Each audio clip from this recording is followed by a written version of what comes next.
భారము మోసుకొనుచున్న సమస్త జనులారా, నా యొద్దకు రండి, నేను మీకు విశ్రాంతి కలుగజేస్తాను. ఇక్కడ మనం ఏం తెలుసుకుంటూ ఉన్నామంటే, యేసు ప్రభువారు మనుషుల్ని రమ్మని పిలుస్తూ ఉన్నాడు. ఎవరిని పిలుస్తూ ఉన్నాడు? ఆయన అధికారుల్ని పిలవటం లేదు, ఆరోగ్యముగా ఉన్న వారిని పిలవటం లేదు, ఐశ్వర్యవంతులుగా ఉన్న వారిని పిలవటం లేదు, మంచి వాళ్ళని పిలవటం లేదు.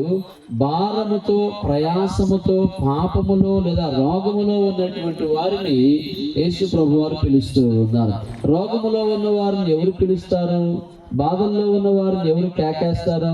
మనుషులు ఎవరు పిలవరు. కానీ యేసు ప్రభువారు ఇక్కడ ఎవరిని పిలుస్తూ ఉన్నాడంటే, ప్రయాసపడి భారము మోసుకొనుచున్న సమస్త జనులారా, సమస్త ప్రజలను, ఆల్ పీపుల్, ఆల్ నేషన్స్, అందరినీ, సమస్త ప్రజలను ఆయన పిలుస్తూ ఉన్నాడు. స్త్రీలు, పురుషులు, చిన్న పెద్ద, ఆ ఊరోళ్ళు ఈ ఊరోళ్ళు అనేటటువంటి భేదము లేదు. లేదంటే చదువుకున్న వారు, చదువు లేని వారు అనేటటువంటి వ్యత్యాసం లేదు. ఆయన అందరినీ పిలుస్తూ ఉన్నట్లుగా, అందరినీ ప్రయాసపడి భారము మోసుకొనుచున్న సమస్త జనులారా, నా యొద్దకు రండి, సమస్త ప్రజలను పిలుస్తూ ఉన్నాడు. యేసు ప్రభువారు ఫలానా వారికే కదా, యేసు ప్రభువారు మాకు సంబంధించిన ఆయన కాదు కదా, యేసు ప్రభువారు ఫలానా మరి ప్రాంతానికి, ఫలాని ప్రజలకు చెందినవాడు కదా అని అనుకునేటటువంటి మనుషులు లేకపోలేదు.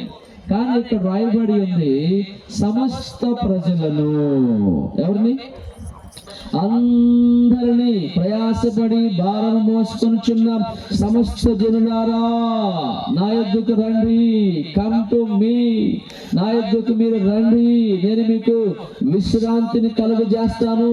ఎందుకు పిలుస్తూ ఉన్నాడు ఆయన? వారి మీద ఇంకా భారాలు మోపటానికి కాదు, వారిని ఇంకా కష్టాల పాలు, కన్నీళ్లు కడగండ్ల పాలు చేయటానికి కాదు, కానీ ఆయన వారికి, అనగా యేసు ప్రభుల వారు మరి భారముతో ఉన్న, ప్రయాసముతో ఉన్నటువంటి వారికి యేసు ప్రభుల వారు విశ్రాంతిని కలుగజేయటానికి ఆయన పిలుస్తూ ఉన్నట్లుగా దేవుని వాక్యములో మనం చదువుకుంటూ ఉన్నాము. స్తోత్రం చెప్పండి. ఈనాడు మనుషుల యొక్క సమస్యకు, మానవుని యొక్క సమస్యకు ప్రాబ్లం ఏమిటంటే దేవుడు కాదు. మానవుని సమస్యకు మానవుడే ప్రాబ్లం. మానవుని కష్టానికి, మనుషుని యొక్క కష్టాలకు మనుషులే ప్రాబ్లం. మనుషులు దేవుని యొద్దకు రాకపోవటమే ప్రాబ్లం. అందుకని ఆయన పిలుస్తూ ఉన్నాడు, నా యొద్దకు రండి, నేను మీకు విశ్రాంతిని కలుగజేస్తాను. ఒక యవనస్తుడు ఒక పెద్ద పాస్టర్ గారి దగ్గరికి వెళ్ళి ఇలా అడిగాడు, అయ్యా పాస్టర్ గారు, మీరు దేవుని గురించి బోధిస్తా ఉన్నారు, యేసు ప్రభువారి గురించి బోధిస్తా ఉన్నారు.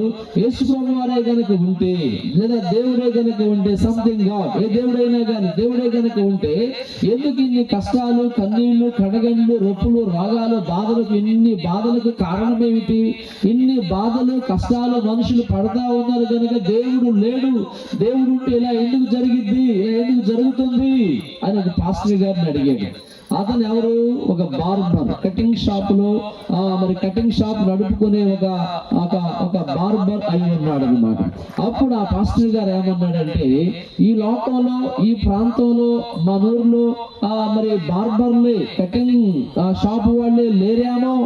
కటింగ్ షాప్ వాళ్ళే కనుక ఉన్నట్లయితే అదిగదిగో ఆ వ్యక్తి అలా ఎందుకున్నాడు?